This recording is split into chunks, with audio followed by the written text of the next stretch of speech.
दोस्तों, उम्मीद है आप सब ठीक होंगे। अगर आप इस चैनल पे नए हैं तो चैनल को सब्सक्राइब करें। तो चलिए जानते हैं कि आपके जीवन में कैसे बदलाव आएगा। गौतम बुद्ध की कहानी के माध्यम से एक व्यक्ति काफी समय से परेशान था, जिसके कारण वह बहुत चिड़चिड़ा और तनाव में रहने लगा। वह इस बात से परेशान था कि उसे घर का सारा खर्च उठाना पड़ रहा था। पूरे परिवार की जिम्मेदारी उसी पर है। उसके यहाँ कोई न कोई रिश्तेदार आता जाता रहता है। इन्हीं बातों को सोच सोचकर वह बहुत परेशान रहता था। इसी मानसिक तनाव के कारण वह अक्सर बच्चों को डांटते रहता था। उसका अपनी पत्नी से ज्यादातर किसी न किसी बात पर झगड़ा होता रहता था। एक दिन उसका बेटा उसके पास आया और बोला, पापा मेरे स्कूल का होमवर्क करवा दो। वह व्यक्ति पहले से ही तनाव में था, इसलिए उसने अपने बेटे को डांटकर भगा दिया। लेकिन जब थोड़ी देर बाद उसका गुस्सा शांत हुआ तो वह बेटे के पास गया।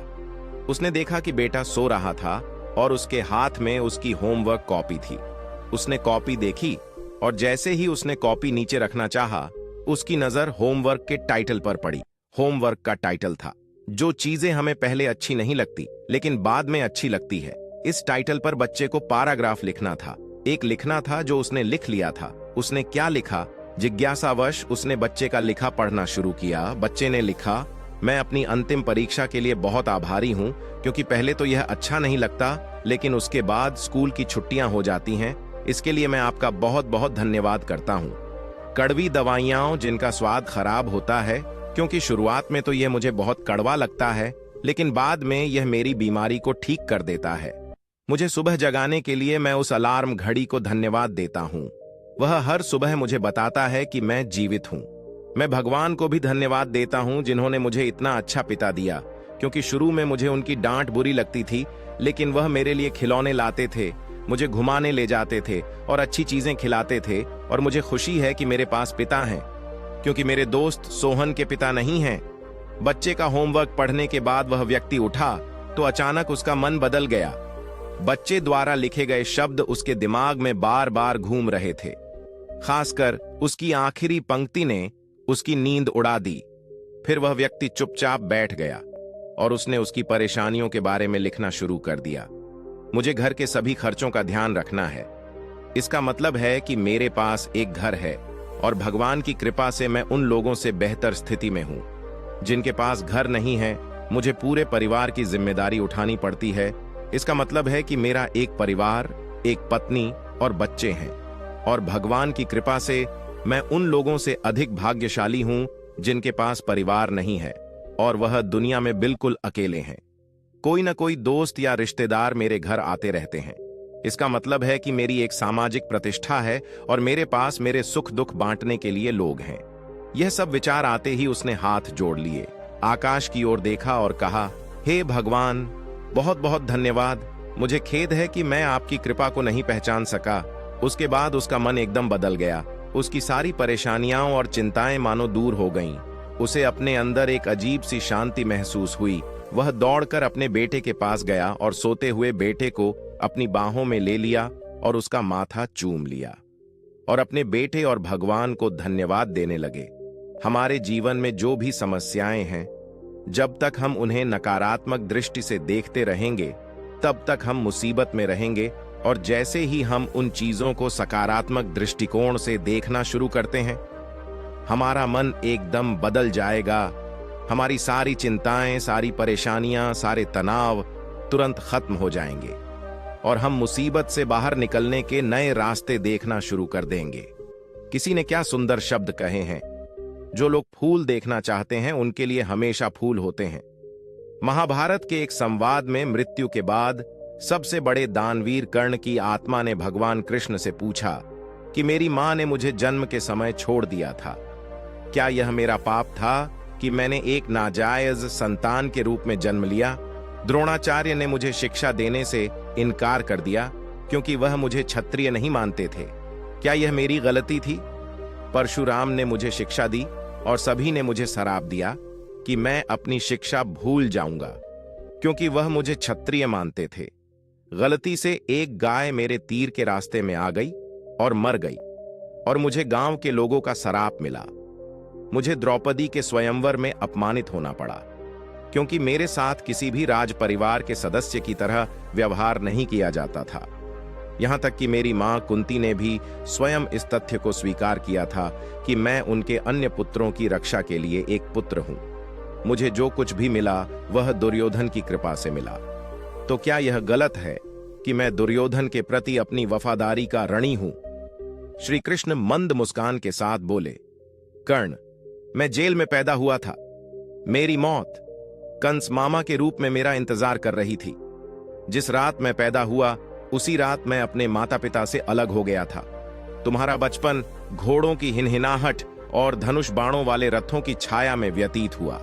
मैंने बचपन में गायें चराई और गोबर उठाया। जब मैं चल भी नहीं पाता था, मुझ पर कहीं कहीं जानलेवा हमले होते थे। न सेना, न शिक्षा, न गुरुकुल और न महल। मेरे मामा मुझे सबसे बड़ा शत्रु मानते थे। जब आप सबकी प्रशंसा होती थी आपकी बहादुरी के लिए, आपके शिक्षक और समाज से। उस समय मेरी शिक्षा भी नहीं हुई थी। बहुत समय बाद मुझे आर्षि सांदीपनि के आश्रम में जाने का अवसर मिला। कम से कम आपको अपनी पसंद की लड़की से शादी करने का मौका तो मिला। मुझे वो राधा भी न मिली जो मेरे प्राणों में बसती थी। मुझे इसे छोड़ना पड़ा। मुझे उन राजनीतिक कारणों से उन महिलाओं के साथ कई शादियां करनी पड़ी जिन्हें मैंने राक्षसों से मुक्त कराया था। जरासंध के आतंक के कारण मुझे अपने परिवार को यमुना से एक सुदूर प्रांत में ले जाना पड़ा और उन्हें समुद्र के किनारे बसाना पड़ा।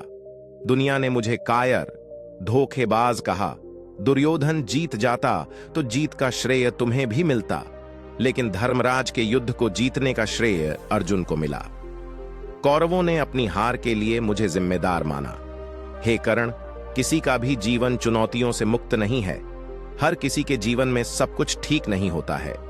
समस्या केवल यह है कि हर कोई अपनी समस्या को सबसे बड़ा मानता है। क्या सच है, क्या उचित है, यह हम अपनी आत्मा की आवाज से निर्धारित करते हैं।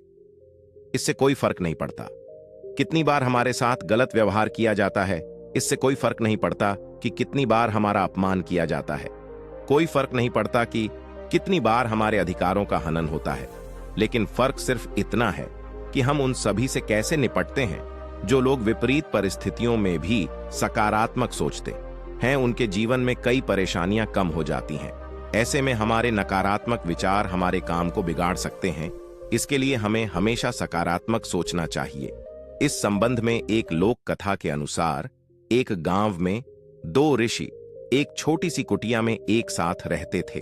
दोनों सुबह सुबह अलग अलग गांवों में जाकर भिक्षा मांगते हैं और फिर झोपड़ी में लौट आते हैं और फिर दिन भर हनुमान का नाम जपते रहते हैं। भीख मांगकर उनका जीवन चल रहा था।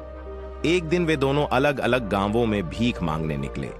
शाम को दोनों वापस आए तो उन्हें पता चला कि गांव में तूफान आया है। पहले संत अपनी कुटिया पर पहुंचे तो उन्होंने देखा कि आंधी के कारण कुटिया आधी टूट गई है, उसकी त्योरी छड़ गई और भगवान को कोसने लगे। संत ने सोचा कि मैं रोज मंदिर में भगवान का नाम जपता हूं, दूसरे गांव में चोरों और लुटेरों के घर सुरक्षित हैं और हमारी झोपड़ी तोड़ दी।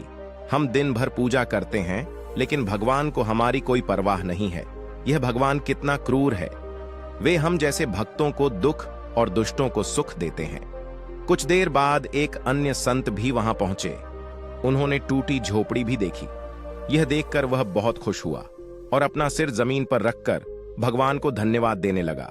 संत बोले, हे भगवान, आज मुझे विश्वास हो गया कि आप सचमुच हमसे प्रेम करते हैं। हमारी भक्ति और आराधना व्यर्थ नहीं गई। आपने इतने भीषण तूफान में भी हमारी आधी झोपड़ी बचा ली। हम आपकी झोपड़ी में आराम कर सकते हैं। आज से मेरा विश्वास और अधिक बढ़ गया है। इस कहानी से यही शिक्षा मिलती है कि हमें हर स्थिति को सकारात्मक दृष्टिकोण से देखना चाहिए। नकारात्मक विचार मानसिक तनाव बढ़ाते हैं और हम अच्छी चीजें भी नहीं देख पाते। और सकारात्मक सोच की शक्ति दिखाने के लिए एक और कहानी सुनिए। एक शहर में एक अमीर व्यापारी रहता था। एक दिन वह व्यापारी यात्रा पर गया। रास्ते में घना जंगल था जिसे पार करके उसे अपनी मंजिल तक पहुंचना था, लेकिन वह चलने में बहुत थक गया था। इसलिए वह आराम करने के लिए एक पेड़ के नीचे बैठ गया। आराम करते समय उसे प्यास लगी, लेकिन वह पानी नहीं लाया। वह सोचने लगा कि मेरे पास कुछ पानी है, ताकि मैं अपनी प्यास बुझा सकूं। जैसे ही उसने ऐसा सोचा, तभी एक चमत्कार हुआ और पानी से भरा एक घड़ा उसके सामने प्रकट हो गया। उसके बाद उसने पानी से अपनी प्यास बुझाई। कुछ देर बाद उसे भूख लग गई, लेकिन उसके पास खाना नहीं था। उसने खुद से कहा कि कितना अच्छा होगा अगर मुझे एक प्लेट में स्वादिष्ट भोजन मिल जाए तो मेरी भूख खत्म हो जाएगी। बात करते समय उसके साथ फिर से चमत्कार हुआ और विभिन्न व्यंजनों से भरी थाली सामने आ गई। उसने पेट भर खाना खाया और फिर सो गया। उसने अपने मन से कहा कि मैं इस पत्थरीली जमीन पर कैसे सोऊंगा। काश कोई नरम बिस्तर होता। पलक झपकते ही एक आरामदायक बिस्तर उसके सामने आ गया। वह उस बिस्तर पर लेट गया। उसे ऐसा महसूस हो रहा था जैसे वह स्वर्ग में है, जहां उसकी सभी इच्छाएं एक के बाद एक पूरी हो रही हैं। वह इस बात से अनजान था कि जिस पेड़ के नीचे वह लेटा है वह कोई साधारण पेड़ नहीं, बल्कि एक कल्पित वृक्ष है जो सभी इच्छाओं को पूरा करने की शक्ति रखता है। बिस्तर पर लेटे लेटे अचानक उसके मन में एक विचार आया। यह जंगल कई तरह के जंगली जानवरों से भरा होगा जो किसी भी वक्त वहां आ सकते हैं। ऐसे में वह अपनी रक्षा भी नहीं कर पाएगा। जैसे ही यह विचार उसके मन में आया, अचानक से एक खूंखार शेर वहां आ गया। वह शेर को अपने सामने देखकर पूरी तरह से भयभीत हो गया और वह वहां से भाग भी नहीं सका। शेर ने उस पर हमला किया और उसे मारकर खा गया। इस प्रकार एक नकारात्मक विचार ने उसकी जान ले ली। इसीलिए कहा जाता है कि मनुष्य अपने विचारों से प्रभावित होता है। सकारात्मक विचार हमेशा सकारात्मक परिणाम देते हैं, इसलिए हमेशा सकारात्मक सोच रखें। गौतम बुद्ध ने कहा है कि ब्रह्मांड की सारी शक्ति पहले से ही हमारी है। हम ही हैं जो अपनी आंखों पर पट्टी बांध लेते हैं और फिर रोते हैं कि कितना अंधेरा है, और जहां तक खुशी की बात है तो यह कोई खुशी नहीं है, बल्कि यह हमारे अपने कार्यों से आता है। मित्रों, इन 4 कहानियों से आपने क्या सीखा, यह हमें कमेंट बॉक्स में लिखकर अवश्य बताएं। दोस्तों, मुझे उम्मीद है कि आपको इस कहानी से बहुत कुछ सीखने को मिला होगा। इस कहानी में बस इतना ही। मिलते हैं अगली कहानी में। दोस्तों, अगर आपको यह वीडियो पसंद आई हो तो वीडियो को लाइक करें और चैनल को सब्सक्राइब करें। धन्यवाद।